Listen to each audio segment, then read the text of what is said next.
2026-এর লক্ষ্যে ব্রিগেড জমালো বামেরা, ডিজিটাল প্রচারেও জোর। 2026 সালের বিধানসভা নির্বাচনকে পাখির চোখ করে রবিবার ব্রিগেড প্যারেড গ্রাউন্ডে বিরাট সমাবেশ করছে সিপিআইএম।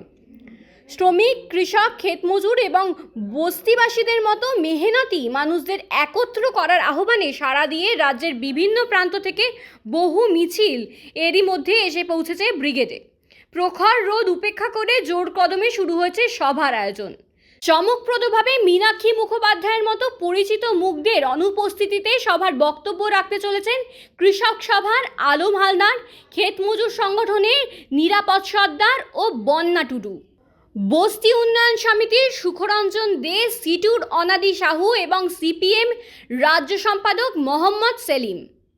সভার প্রতিটি মুহূর্ত রেকর্ড করা ও প্রচারের জন্য 8টি ক্যামেরা এবং একটি ড্রোন এবং 30 জনের ডিজিটাল টিম ব্যবহার করে পেশাদার ডিজিটাল প্রস্তুতি নেওয়া হচ্ছে বলে খবর। শহীদ মিনারের দিকে মুখ করে তৈরি মঞ্চটি 3টি ধাপে বিভক্ত এবং মাঝখানে রয়েছে বক্তৃতার জন্য পোডিয়াম। মেট্রোর কাজের জন্য মূল মাঠের এলাকা কিছুটা ছোট হলেও সভার আয়োজন রীতিমতো চোখে পড়ার মতো।